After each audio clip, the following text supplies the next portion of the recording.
So this question of staying under 1.5 or 2 degrees, we do need, as Sina said, a rapid and just transition.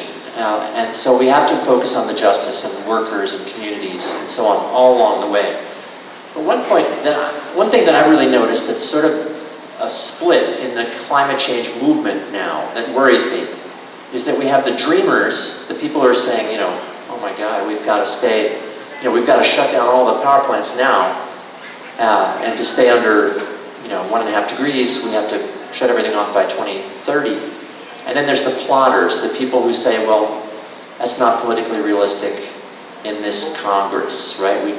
Any president can't pass any kind of climate change legislation because it'll be shot down by the, you know, Republican Party, which unfortunately, of course, it's almost a litmus test that you have to be a climate change skeptic, denier, or at least somebody who says we shouldn't mess with our economy and deal with this.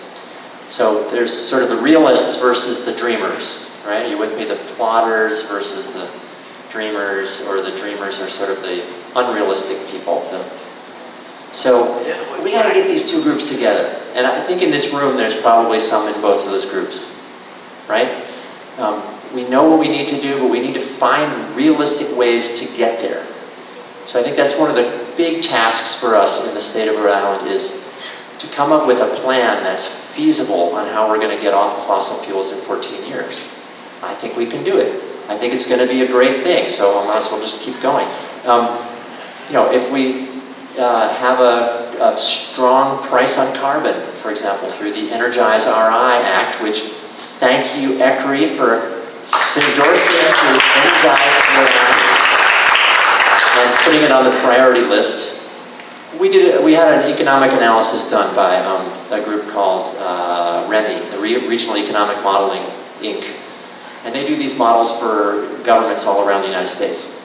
And they did an analysis where they've put in this price on carbon that we had, which was $15 a ton, going up $5 a year. And they said that it would create a net 4,000 jobs over the 25 years and help us reduce our emissions by like 1/3. And that's in addition to all the other policies that we have. We have renewable energy standards and renewable energy growth, and we have, you know, least cost procurement, all the things that just rolls off the tongues of certain people in this room. So it's not in opposition to these other policies, but in addition to it. It sort of provides a tailwind for those policies. So it's a stimulus program. It would create jobs for us to build a new infrastructure. And these are good jobs. These are enduring jobs. They're not, say, temporary jobs that will then disappear after the gas plant in Burrville is built, for example, right? Very few permanent jobs at that facility. Well, we got to stop this one first. What's that? We got to stop this one first. Yes, we do. I think we do. So let's see here. I've already covered a lot of this stuff. One of the first things I would say, my sort of 10-point plan for a just transition would be stopping new fossil infrastructure by 2017. Shut down the worst things first. That's obviously the coal plants. And this, of course, is nationwide and globally. We've got to really provide solutions for places like India, sitting on top of all that soft coal, and lots of other countries, Indonesia and so on. Is this like some symbol of like the rising hopes and when I get depressing, does it go down? Yeah, it does. It feels the energy in the room. So, and I actually think nuclear power, this is kind of controversial, that we should keep them running for as long as it's safe. You know, I know we would like to shut them all off, but they're like base power. They're a lot of juice. And while we're doing this transition, if we keep them up at least long enough to get the renewables online, because otherwise we're going to be putting on more gas plants or switching on diesel generators or doing awful things like fuel oils and so on. Weatherization drive, a vast weatherization drive that focuses on low-income communities, especially, you know, all across the state where, for example, if we just set up in neighborhoods and go through rental properties in those 3- or 4-story vinyl-sided homes across Olneyville and all the other, the south side of Providence and other communities, Woonsocket, and so on, Pawtucket and Central Falls. I think we could create a lot of jobs, make everybody more comfortable and safer in the winter and the summer, and save them tons of money. But we've got to figure out a lot of things, like how to deal with rental properties. It's very hard to get owners of landlords to spend the money on their properties. We got to lock in the energy savings with more renewables, solar, wind. Rhode Island should be like the hub of wave energy and of tidal power, right? We've got this. We're a bay. That's all we are. And why aren't we doing that? We should have a congressionally earmarked research. I'm for bringing the pork home here. How about it? A research center on coastal energy and coastal adaptation to climate change. We've got to deal with the methane leaks and deal with the fracking impacts and include those real costs in our calculations of our own impact on the climate. We need to have retraining and community adjustment for the places that are going to lose jobs, like with the coal miners and even oil workers and so on, in places where there's a lot of jobs that are being lost. And then as adaptation. So I've got another little crib sheet on here on adaptation to climate change. So there's two parts of dealing with climate change. There's reducing the emissions, which is most of what we've been talking about.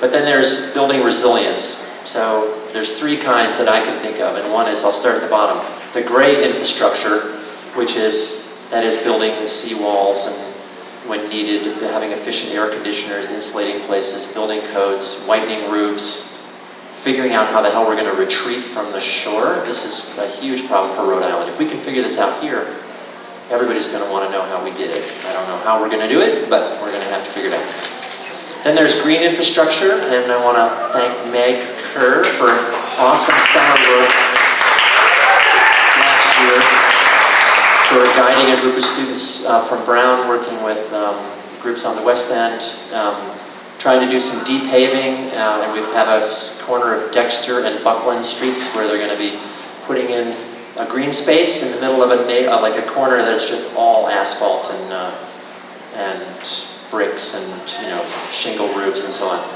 So that's actually an incredibly hard thing to do.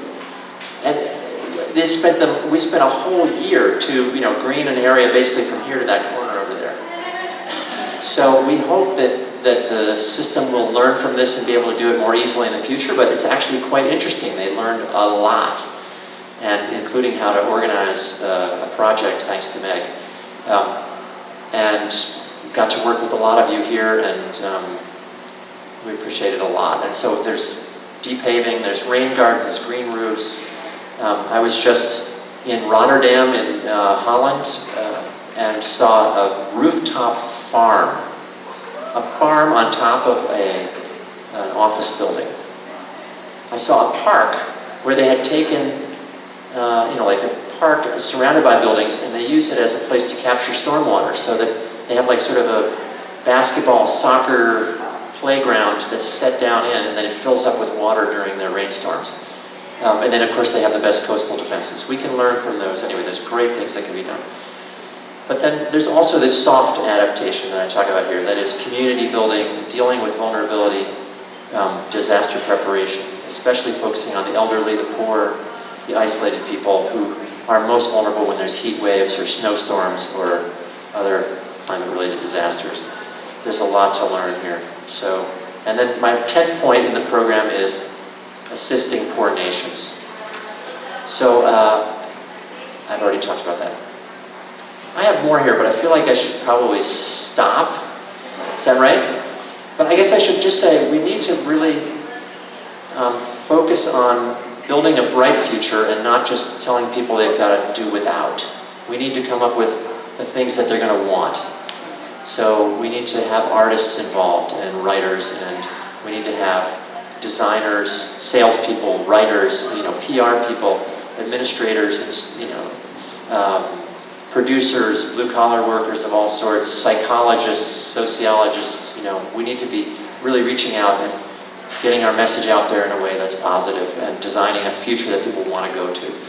And I would say we have this opportunity for tons of green jobs, right? Rhode Island, 2014 we had 10,000 green jobs. 2015, end of the year, we had 14,000 green jobs. That's 40% increase in 1 year. In the renewable sector, was 86% increase in jobs. So these are something is happening.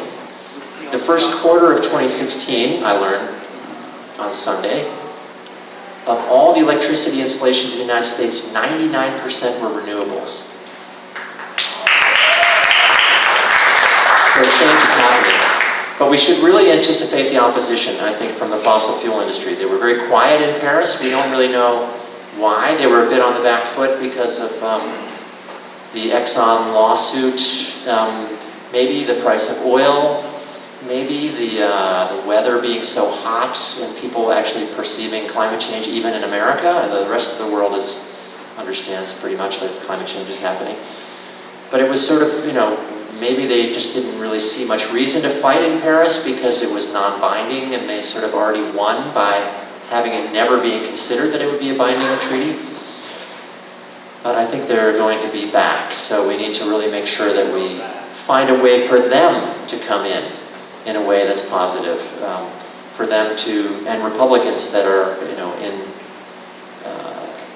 receiving a lot of funding from them. If Senator Whitehouse is correct that, in fact, a lot of Republicans are ready to switch, but they need some cover, they need some way to do that. We need to be very creative and try to bring these people in so that they see a place for themselves in this future that we all are building together. Thank you very much.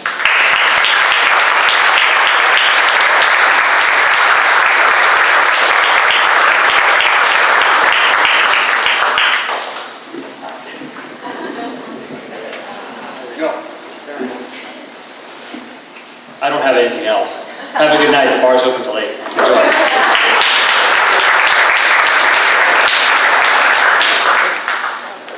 Yes, perfect.